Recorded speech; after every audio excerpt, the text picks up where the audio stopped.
أعوذ بالله من الشيطان الرجيم بسم الله الرحمن الرحيم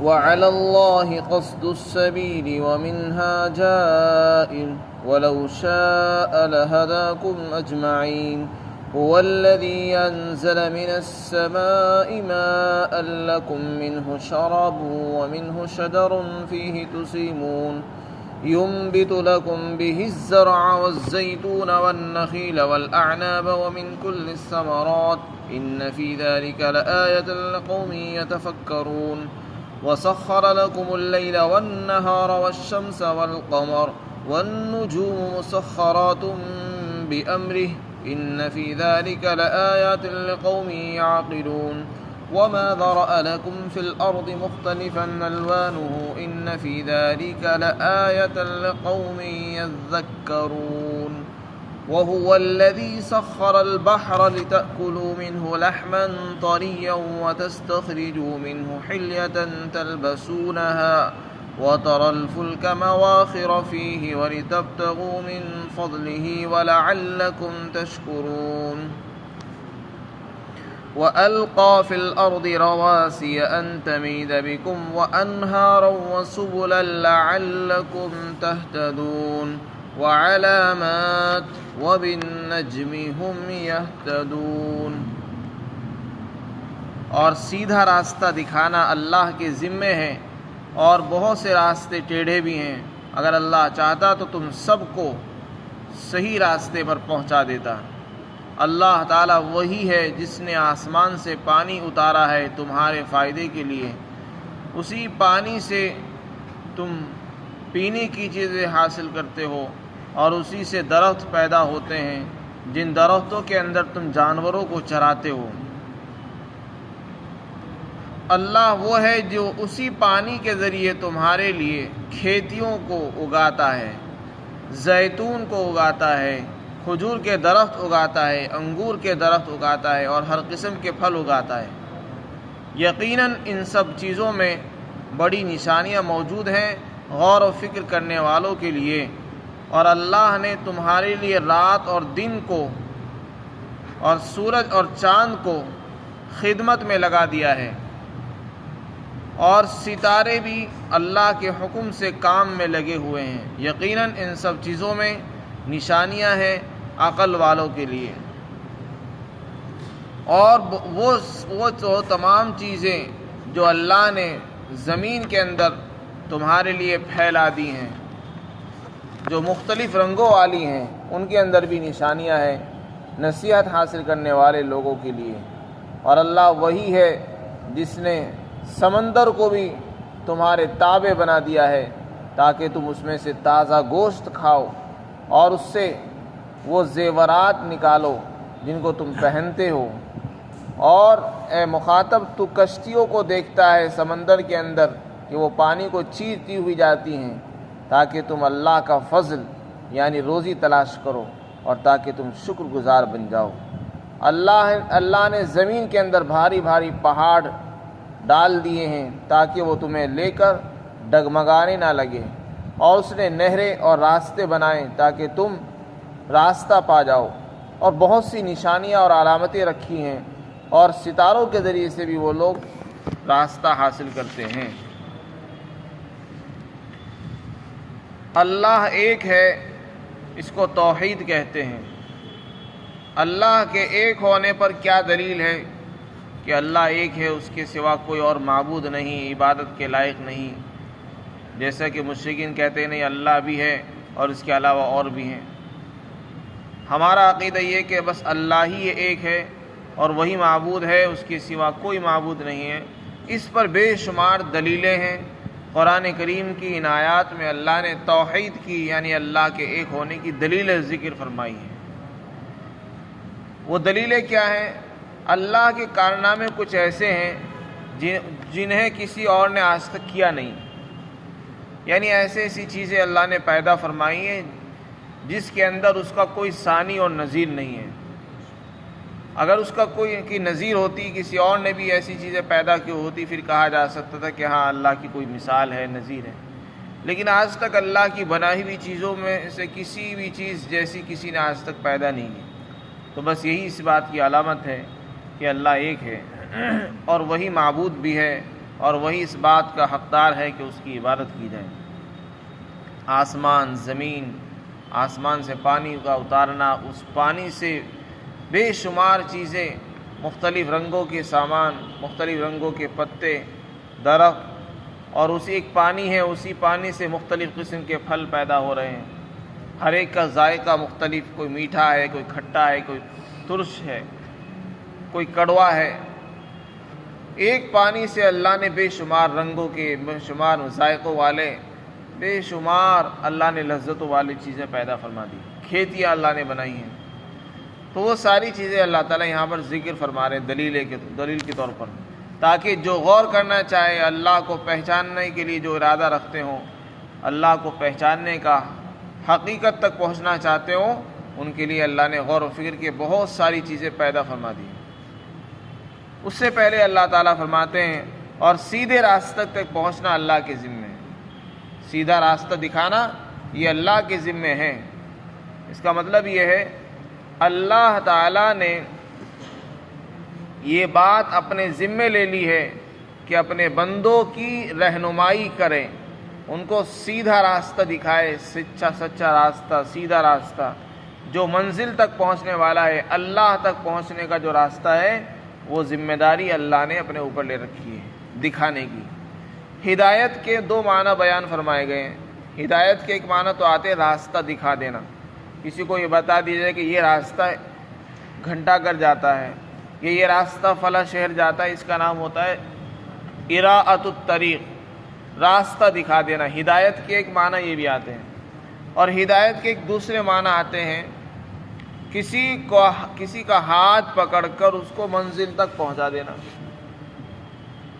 یہ دوسرے معنی آتے ہیں۔ تو یہ جو کہا جاتا ہے کہ ہدایت اللہ کے ہاتھ میں ہے، واقعاتاً اس سے مراد ہے ایصال الی المطلوب، یعنی منزل تک پہنچا دینا، یہ اللہ کا کام ہے۔ باقی انبیاء کرام بھی ہدایت کے لیے آتے ہیں اور انسان بھی دوسروں کی ہدایت کا ذریعہ بنتے ہیں۔ اس میں ہدایت کے پہلے والا معنی مراد لیے جاتے ہیں، یعنی راستہ دکھا دینا۔ انبیاء کا یہ کام ہوتا ہے کہ وہ راستہ دکھاتے ہیں، صرف پہنچا نہیں سکتے، وہ راستہ بتا دیتے ہیں، دکھا دیتے ہیں کہ یہ سچا راستہ ہے، یہ جھوٹا راستہ ہے، یہ حق ہے، یہ باطل ہے، یہ صحیح ہے، یہ غلط ہے، بس اتنا دکھا دیتے ہیں۔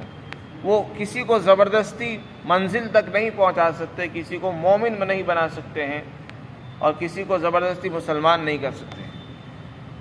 ہمارا اور تمام انبیاء کا اور اسی طرح آسمانی کتابوں کا کام کیا ہے؟ راستہ دکھا دینا۔ تو یہ اللہ نے اپنے ذمے لے رکھا ہے کہ لوگوں کو راستہ دکھاتے ہیں، بتا دیتے کہ اس صراط مستقیم ہے، یہ اسلام ہے، اس راستے پر چلو گے اللہ تک پہنچو گے، جنت میں چلے جاؤ گے۔ اور اس کے علاوہ بے شمار بہت سے راستے وہ ہیں جو ٹیڑھے ہیں، ان پر چلنے سے انسان راستہ بھٹک جائے گا، جنت تک نہیں پہنچ سکتا، اللہ کو نہیں پا سکتا ہے۔ تو ایسے بے شمار راستے قرآن میں مختلف جگہوں پر فرمایا کہ گمراہی کے بہت سارے راستے ہیں، ہدایت کا ایک ہی راستہ ہے، اللہ تک پہنچنے کا تو بس ایک ہی راستہ ہے۔ یہ جو دنیا میں پھیلا ہوا ہے کہ راستے الگ الگ ہیں، منزل ایک ہی ہے، یہ غلط ہے۔ راستہ ہدایت کا ایک ہے، وہ ہے محمد الرسول اللہ صلی اللہ علیہ وسلم والا راستہ۔ اس راستے پر جو چلے گا وہی اللہ تک پہنچے گا، اس راستے پر چلنے میں ہی کامیابی ہے۔ آپ نے راستہ کچھ اور اختیار کیا اللہ کو پانے کے لیے تو وہ اللہ کے یہاں مطلوب نہیں، مقصود نہیں۔ قرآن میں اللہ نے فرمایا اگر تم اللہ سے محبت کرنا چاہتے ہو تو میرے نبی کی اتباع اور پیروی کر لو، بس میرے نبی کے پیچھے چل لو۔ اگر اس کے پیچھے چلو گے تو بس میں تمہیں اپنا محبوب بنا لوں گا اور تم میرے محبوب بن جاؤ گے۔ کتنے دنیا میں انسان ایسے ہیں جو اللہ کو پانے کے لیے اپنی مرضی سے نئے نئے راستے اختیار کرتے ہیں اور چل رہے ہیں۔ کوئی پانی پر کھڑا ہے، پانی میں ہی کھڑا ہے، کسی نے اپنا آپ کو اتنی زیادہ تکلیفوں میں مبتلا کر رکھا ہے کہ وہ کسی طرح اللہ کو حاصل کرنا چاہتا ہے، لیکن یہ سب چیزیں انسان کی اپنی عقل کی تلاشی ہوئی ہے، گھڑی ہوئی ہیں۔ ان سب چیزوں کی اسلام کے اندر اجازت نہیں ہے، نہ گنجائش ہے کہ انسان اپنا آپ کو اتنا زیادہ تکلیف میں مبتلا کرے۔ ایک پیر پر کھڑا کوئی پانی میں ہی کھڑا اپنا آپ، کسی نے قسم کھا لی کہ میں شادی ہی نہیں کروں گا، تو یہ راستے اللہ کو حاصل کرنے والے نہیں ہیں، یہ سب راستے گمراہی ہیں۔ اللہ کے رسول صلی اللہ علیہ وسلم کے پاس بہت سے لوگ آئے، انہوں نے طے کیا کہ ہمیں شادی نہیں کریں گے، کسی نے کہا میں مسلسل روزہ ہی رکھوں گا، کسی نے کچھ کہا کہ میں ایسا کروں گا۔ تو آپ نے فرمایا کہ دیکھو میں شادی بھی کرتا ہوں، میری بیویاں بھی ہیں، میں روزہ بھی رکھتا ہوں، افطار بھی کرتا ہوں۔ تو یہ طریقہ دین کا حصہ نہیں ہے کہ انسان بس شادی ہی نہ کرے، دنیا سے کوئی مطلب ہی نہ ہو، بس ہر وقت عبادت ہی میں لگا رہے، اس کا نام دینداری نہیں۔ آدمی کو جیسے دنیا داری کے اندر رہنا ہے، شادی بیاہ کرنی ہے، ان کے حقوق ادا کرنے ہیں، اسی طرح اللہ کے احکامات کو بھی پورا کرنا ہے۔ ان سب چیزوں کو لے کر چلنے کا نام ہے دین، اور یہ اللہ کے نبی صلی اللہ علیہ وسلم کا طریقہ ہے۔ ایک ہی راستے کو اختیار کر لینا اور باقی چیزوں کو چھوڑ دینا، یہ اعتدال کے خلاف ہے۔ تو اللہ تعالیٰ فرماتے سیدھا راستہ دکھانا یہ اللہ کے ذمے ہے۔ اللہ نے بہت سے لوگوں کو سیدھا راستہ دکھایا ہے، اور اس کے لیے اللہ نے انبیاء بھیجے، کتابیں اتاری ہیں، اور ان کے ذریعے سے اللہ تعالیٰ پیغامات پہنچا رہے ہیں اور سیدھا راستہ لوگوں کو بتا رہے ہیں۔ پھر آگے اللہ نے فرمایا بہت سے راستے ٹیڑھے بھی ہیں، بس اللہ کا کام دکھا دینے کا ہے۔ اب سوال یہ ہے کہ اللہ نے کسی کو صحیح راستے پر کیوں نہیں لگا دیا؟ جب اللہ میں اتنی طاقت ہے کہ ہر انسان کو ہدایت دینا چاہتا، سب کو دے سکتا تھا، پھر کیوں نہیں ہدایت دی؟ تو اس کا جواب یہ کہ اللہ نے دنیا میں ایسا نہیں کیا، کیونکہ دنیا جو ہے دارالامتحان ہے، یہ تو امتحان حال ہے، یہاں ہر ایک کو دونوں راستے بتا دیے گئے ہیں، یہ ہدایت کا ہے، یہ گمراہی کا ہے۔ اب انسان کو اختیار دیا ہے کہ وہ اپنے اختیار سے چنے، ایک راستے کو منتخب کرے کہ مجھے اس پر چلنا ہے۔ فیصلہ انسان کو خود کرنا ہوگا تاکہ امتحان کا جو مقصد ہے وہ حاصل ہو سکے، اور پھر اس کا جو نتیجہ اور رزلٹ آئے گا وہ آخرت میں آئے گا۔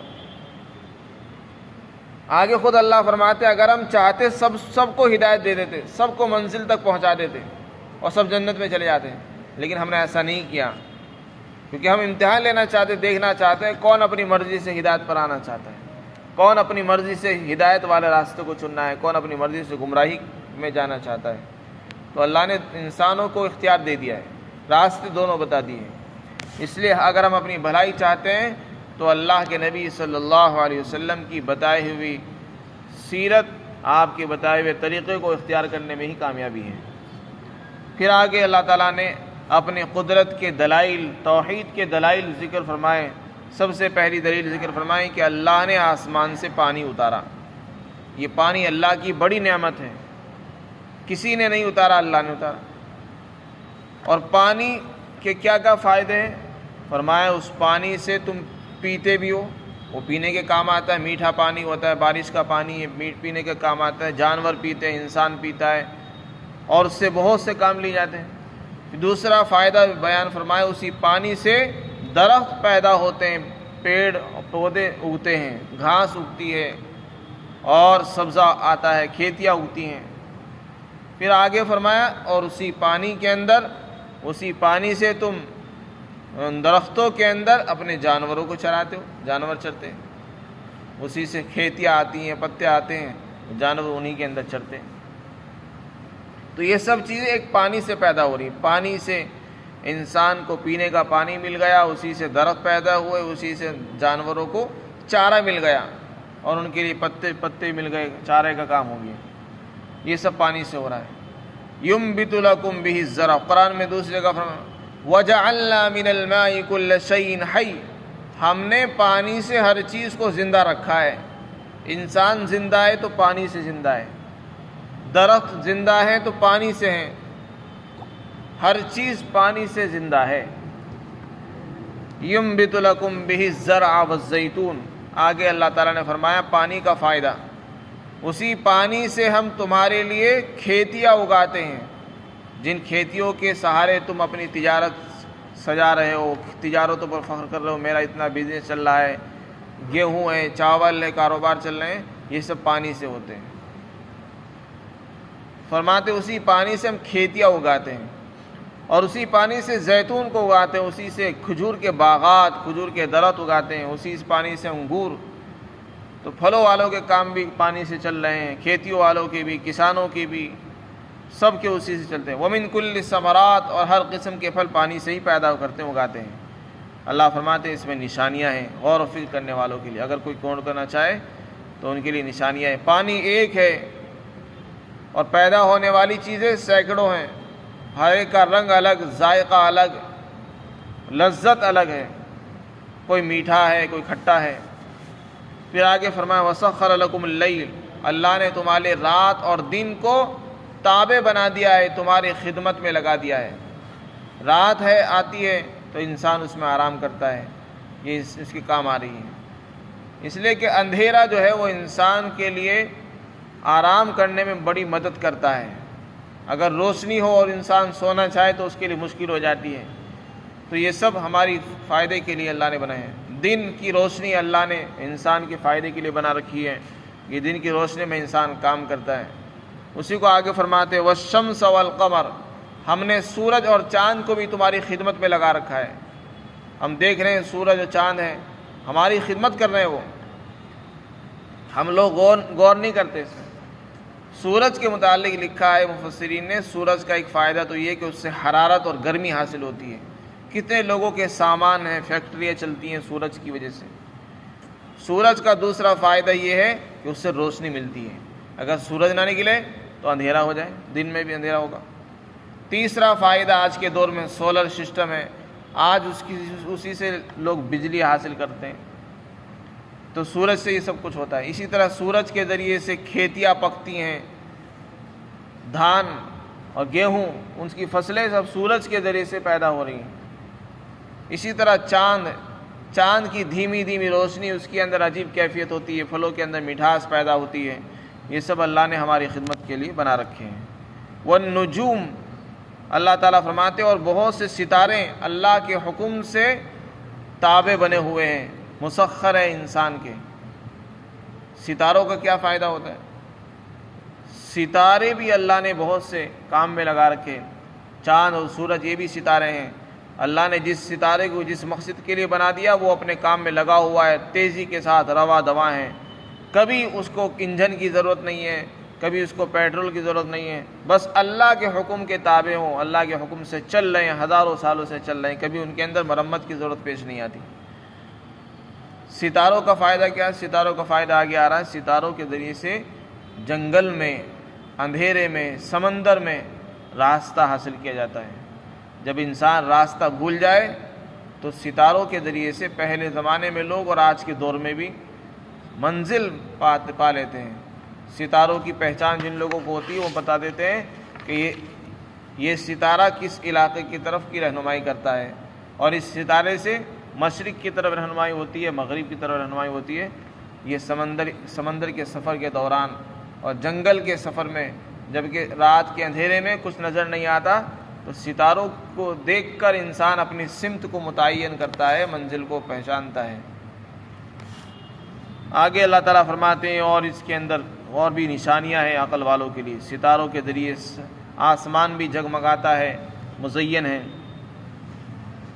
اسی طرح آگے فرماتے ہیں اللہ تعالیٰ ہم نے تمہارے لیے وہ تمام چیزیں بھی تابع بنا دی ہیں جو زمین میں ہم نے تمہارے لیے پھیلا رکھی ہیں۔ زمین میں کیا پھیلا رکھی ہیں اللہ نے اس کو ذکر نہیں فرمایا، اس کے عموم کے اندر وہ تمام چیزیں داخل ہیں جو نباتات ہیں، معدنیات ہیں، پیدا ہونے والی بہت سی دھاتیں ہیں، لوہا، تانبا، پیتل، سونا، چاندی، پیٹرول وغیرہ، جتنی بھی زمین میں خزانے ہیں جو اللہ نے پھیلا رکھے ہیں، جن کے رنگ بھی مختلف ہیں، ان میں جانور بھی آ گئے، ان میں ویسی دھاتیں بھی آ گئے، پتھر بھی آ گئے، قیمتی چیزیں سب آ گئی اس میں بھی نشانیاں ہیں غور و فکر کرنے والوں کے لیے۔ پھر آگے اللہ تعالیٰ نے فرمایا اللہ نے ہی سمندر کو تمہارے تابع بنا دیا ہے، اس کو مسخر فرما رکھا ہے۔ سمندر اللہ کی مخلوق ہے، انسان کے تابع ہے۔ وہ کیسے کہ انسان اس کے اندر جاتا ہے اور مچھلی کا شکار کرتا ہے، اس کو حاصل کرتا ہے، اس سے اس کا کاروبار چلتا ہے، اس کا پیٹ بھی بھر جاتا ہے، اس کو لذت بھی حاصل ہوتی ہے، اس کو بھون کر کھاتا ہے وہ، تو اس کے کام آ رہی ہے۔ اسی طرح سمندر کا ایک دوسرا فائدہ ذکر فرمایا قرآن میں کہ سمندر سے تم زیورات حاصل کرتے ہو، نکالتے ہو، جن کو تم پہنتے بھی ہو۔ وہ کون سے زیورات جو سمندر میں سے آتے ہیں؟ زیور سے مراد یہاں موتی ہے۔ اللہ نے سمندر کی تہہ کے اندر بہت قیمتی موتی پیدا فرمائے ہیں۔ وہاں سیپ کے اندر جو ہے اللہ تعالیٰ بہت قیمتی موتیوں کو پیدا فرماتے ہیں، اور پھر انسان انہی سمندر کی تہہ میں جا کر قیمتی موتی حاصل کرتا ہے، جن وہ موتی زیورات میں استعمال ہوتے ہیں، اور پھر وہ زیورات انسان کے کام آ جاتے ہیں۔ اس طریقے سے سمندر بھی انسان کی خدمت میں اور اس کے تابع بنا ہوا ہے، اور اللہ تعالیٰ کے حکم سے انسان کی خدمت کر رہا ہے۔ سمندر کا ایک فائدہ اور بیان فرمایا کہ کشتیوں کو تم دیکھتے ہو سمندر کے اندر پانی کو چیرتی ہوئی چلتی ہے۔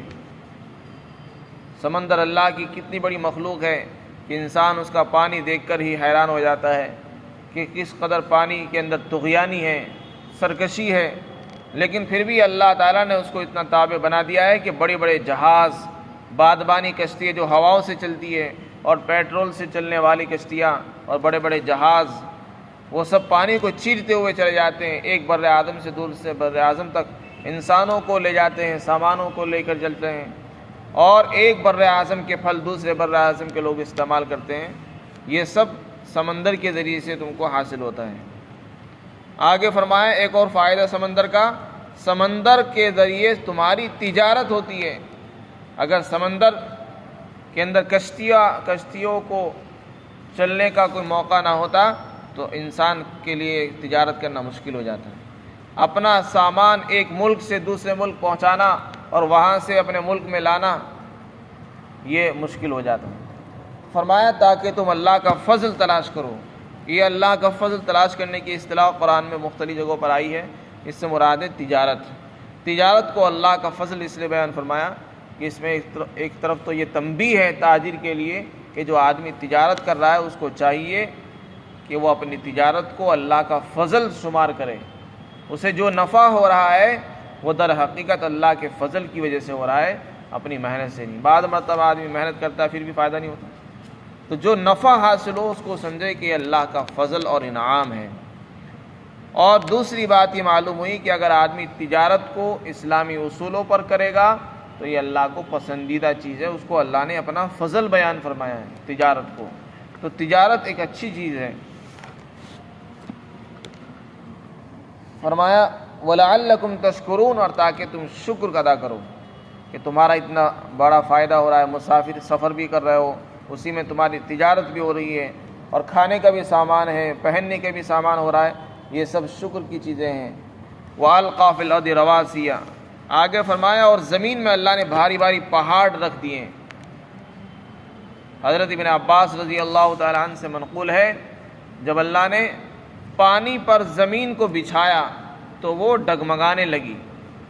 پہلے پانی تھا، پانی پر زمین کو پھیلایا گیا، وہ ہلنے لگی، تو اللہ نے اس کو روکنے کے لیے، اس کی حرکت کو روکنے کے لیے بھاری بھاری پہاڑ لگا دیے۔ قرآن میں ان کو فرمایا کہ وہ میخ اور کیلیں ہیں، کیل کا کام کرتے ہیں، تو اللہ نے پہاڑوں کے ذریعے سے اس کو روک دیا ہے۔ اس کا مطلب یہ نہیں کہ وہ کبھی حرکت نہیں کرے گی، جب اللہ کی مرضی ہوگی جب حرکت کرتی ہے۔ چنانچہ جب زلزلے آتے ہیں، اللہ کا حکم ہوتا ہے تو وہ ہلنے لگتی ہے۔ تو اللہ فرماتے ہیں زمین میں ہم نے بھاری بھاری پہاڑ ڈال دیے ہیں تاکہ وہ تم کو لے کر حرکت نہ کرے۔